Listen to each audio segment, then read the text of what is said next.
السلام علیکم، کیسے ہیں آپ سب؟ امید ہے کہ آپ سب خیریت سے ہوں گے اور آپ کی خیریت میں کا مطلوب چاہتی ہوں۔ میں بھی آپ کی دعاؤں سے بالکل ٹھیک ٹھاک ہوں۔ آج ہم جس شخصیت کے بارے میں پڑھیں گے وہ تقریباً جو میری عمر کے بچے ہوں گے، جو میرے دور کی چاہے خواتین یا حضرات جو بھی ہوں گے، ان کے بہت ہی پسندیدہ رائٹر اور بہت ہی پسندیدہ شخصیت ہے۔ آپ یقیناً جان گئے ہوں گے، میں ذکر کر رہی ہوں حکیم محمد سعید صاحب کا۔ حکیم محمد سعید جو ہیں وہ اپنے زمانے کے بہت مشہور شخصیت گزرے ہیں اور خاص طور پر بچوں کی ایک ہر دل عزیز شخصیت تھے۔ تو چلیے آئیے ان کے بارے میں جانتے ہیں۔ حکیم محمد سعید، ولادت 1920، وفات 1998۔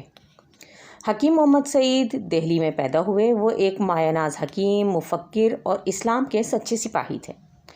والد کا سایہ بچپن ہی میں سر سے اٹھ گیا۔ 9 سال کی عمر میں قرآن مجید حفظ کیا۔ پاکستان کی آزادی کے بعد کراچی تشریف لائے اور دوا سازی کا ایک بڑا مکتب ہمدرد قائم کیا۔ آپ اردو، فارسی، عربی اور انگریزی کے بڑے اسکالر تھے۔ آپ نے حکمت میں اسلامی دنیا اور پاکستان کے لیے اہم خدمات انجام دیں۔ مذہب اور طب و حکمت پر 200 سے زائد کتابیں لکھیں اور ہمدرد پاکستان اور ہمدرد یونیورسٹی ان کے قائم کردہ وہ اہم ادارے ہیں جو آج تک پاکستان میں خدمات میں جو ہے وہ پیش ہیں۔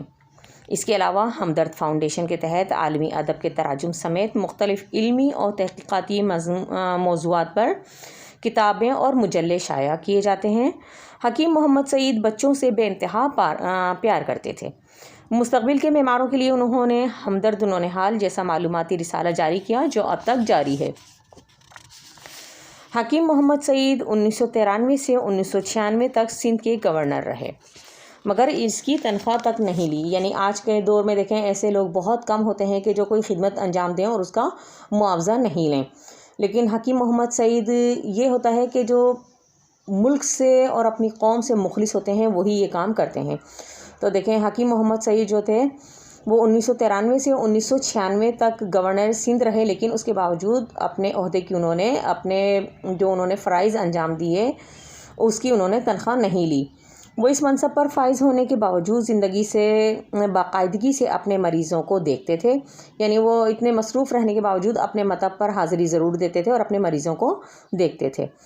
انہوں نے بہت سے ممالک کے سفر نامے بھی لکھے۔ وہ مریضوں کا مفت علاج کرتے تھے اور ان کا ادارہ ہمدرد بھی ایک غیر منافع بخش ادارہ ہے جس کی تمام تر آمدنی ریسرچ اور دیگر فلاحی کاموں پر صرف ہوتی ہے۔ 17 اکتوبر 1998 کی صبح آرام باغ میں واقع ان کے مکتب کے باہر روزے کی حالت میں دہشت گردوں نے انہیں فائرنگ کر کے شہید کر دیا۔ حکیم محمد سعید کو انہی کی قائم کردہ ہمدرد یونیورسٹی میں سپرد خاک کیا گیا ہے۔ حکیم صاحب بہت ہی اعزازات سے نوازے گئے جن میں ستارہ امتیاز اور نشان امتیاز شامل ہیں۔ حکیم محمد سعید اور بچوں کا ادب۔ حکیم محمد سعید بچوں اور بچوں کے ادب سے بے حد شغف یعنی کہ محبت رکھتے تھے۔ اپنی شہادت تک وہ اپنے ہی شائع کردہ اور شروع کردہ رسالے ہمدرد نونہال سے مکمل طور پر وابستہ رہے۔ اس کے علاوہ انہوں نے نونہال ادب کے نام سے بچوں کے لیے کتب کا سلسلہ بھی شروع کیا جو اب تک جاری ہے۔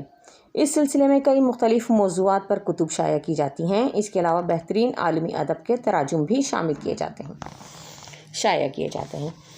امید ہے کہ آج کی ویڈیو آپ کو پسند آئی ہوگی۔ ملتے ہیں پھر کسی نیکسٹ ویڈیو میں نئے ٹاپک کے ساتھ۔ تب تک کے لیے اپنا اور اپنے پیاروں کا ڈھیر سارا خیال رکھیے گا۔ چلتے چلتے ایک چھوٹی سی اچھی بات کہ محبت ایک ایسا خوبصورت پودا ہے جو زمین پر نہیں بلکہ دلوں میں اگتا ہے۔